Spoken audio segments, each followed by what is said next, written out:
Hey everybody, welcome to Workout with Kevin. Here's a routine that you can use to warm up for your workouts. It includes hip and shoulder mobility, spinal stabilization, and dynamic flexibility. Let's get started. You're going to start off lying on your back, and this first one is called the dead bug. Go ahead and flatten your lower back into the mat, and then just try lifting one leg at a time. Now for most people that's going to feel pretty easy, and if it does, I want you to bring both legs up and then try lowering one leg at a time, just lightly touching the heel to the floor. We're going to do 8 to 10 reps on each side, and if this is still easy, extend that leg all the way out in front. And again, lightly touch the floor. Make sure that that lower back stays flattened into the mat.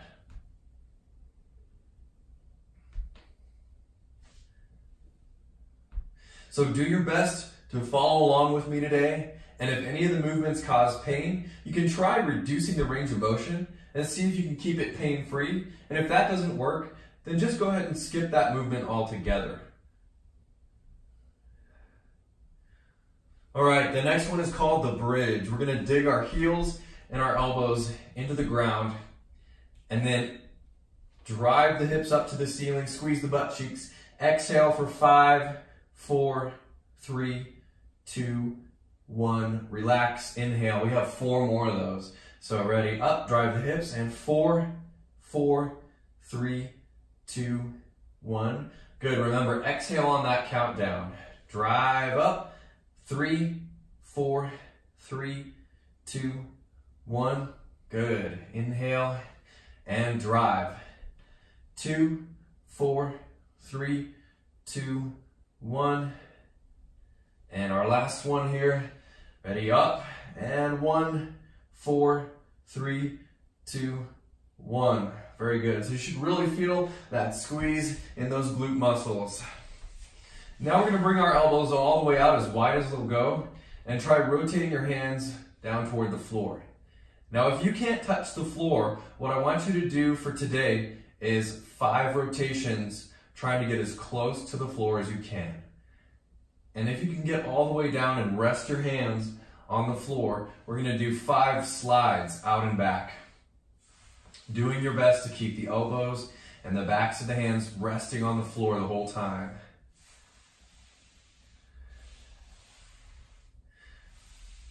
Good. Let's exhale on the press out. Inhale on the way back. One more. All right. Excellent. For the next one, we're going to go to hands and knees. And it's called the cat and the cow. So for the cow, we're arching the back and inhaling. And for the cat, or the angry cow, you're exhaling and rounding the back. 4 more reps here.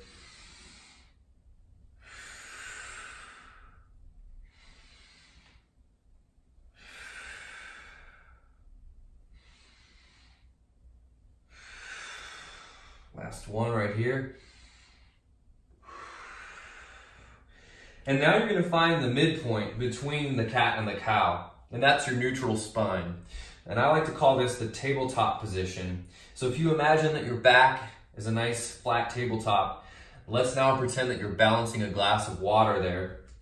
And we're going to reach out the arm and the opposite leg and make a fist and really drive through that heel and try not to spill your imaginary glass of water. Okay, let's do 5 on each side. So that's 4, 3, and it's really about the reach here. You don't have to try to lift up high, but we're trying to create movement through the shoulder and the hip while keeping the lumbar spine as motionless as possible. Good. Switch sides, same thing here. Reach, drive through that heel, make a fist. 5, 4, 3, don't let the water spill. 2, 1. Awesome. All right, let's bring your knees up a little bit closer to your hands now, and then reach one leg all the way back. You can widen the hands out a little bit, and we're rocking from side to side for 5, 4, 3, 2, 1. Nice work, switch it up. Same thing, other side. And imagine the ball of the hip joint rotating in the socket. 3, 2, 1. Great. Now, if at any point your wrists and forearms get tired, you can just take a break for a second and roll them out a little bit. Okay. We have one more in the tabletop position. It's called the reach through for our thoracic spine. So let's take one hand and reach through as far as you can and bring it up. Point the elbow as high as you can. We have 4 more, and each time I want you to reach a little bit further at both ends. 3 more.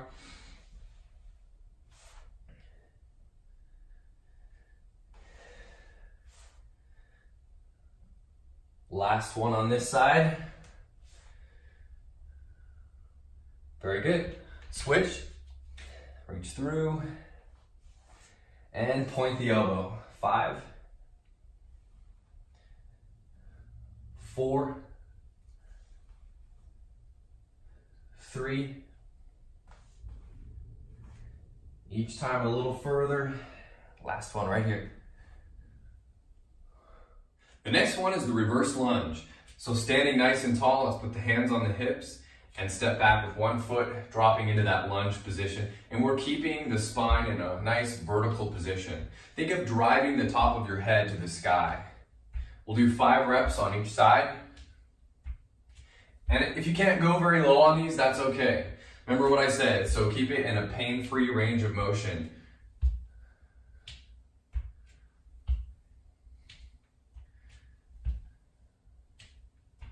Last one. Great. Next, we're going to do some wall bumps, which is a way of teaching your body how to do the hip hinge, which is essential for good lifting technique.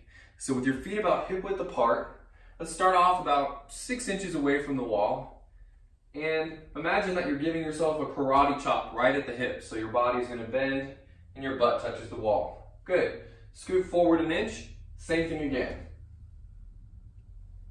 And work your way forward until you get to a point where you really have to reach back to touch the wall. So you're going to be about a foot away from the wall. And like I said, you should really have to reach, but you're not falling over backward. And we're doing 8 reps here. And that's the hip hinge. Great. Now for shoulder mobility, we're actually going to lean back and flatten your back into the wall. Cross the arms and point the thumbs at the pockets.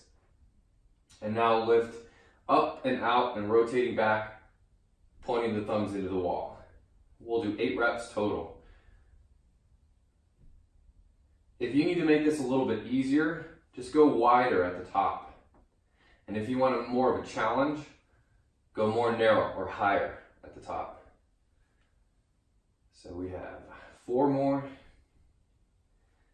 and 3 more. And last 2 right here.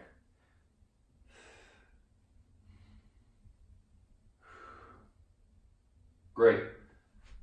Flip on around and we're going to do some ankle mobilization using the wall. Place your weight on your left foot a few inches away from the wall. Keeping the heel on the ground, glide the knee forward and tap the wall. If you're able to do that without letting the heel come up, scoot the foot back about an inch and try again. So repeat this process, each time inching a little bit further away from the wall until you can just barely keep the heel on the ground.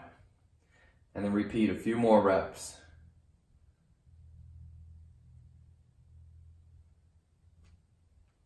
Same thing on the other foot.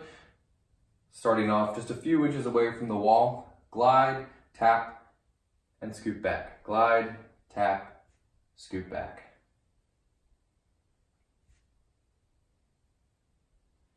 Heel stays on the ground the whole time. And you stop when you feel like you can no longer keep that heel on the ground. While we're here, let's work on our squat technique. Start off with your feet about hip width apart, maybe slightly wider. Feet are going to be parallel, maybe a little bit turned out. Find what feels good for you. And with a good squat, we should be able to sit back like we're sitting to a chair.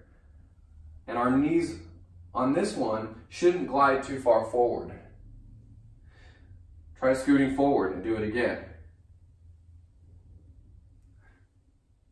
And with a really good squat, you can almost do this with your toes touching the baseboard or the wall. Remember, inhale on the way down, exhale on the way up. Nice work. Okay, flip back around and widen your feet out. We're about a foot away from the wall again. And this is a side-to-side lunge. Bring the hands in front, and we're gonna bend the knee, reach the butt back, tap the wall, 5 reps on each side.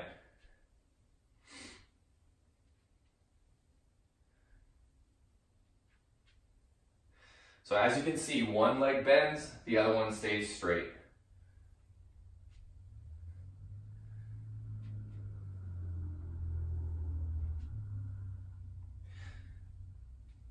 Last one right here. All right, very good. You should now be all warmed up and ready for your workout or ready for your day. I hope you liked this routine, and if you did, please be sure to hit the thumbs up and subscribe to my channel. Thanks for watching.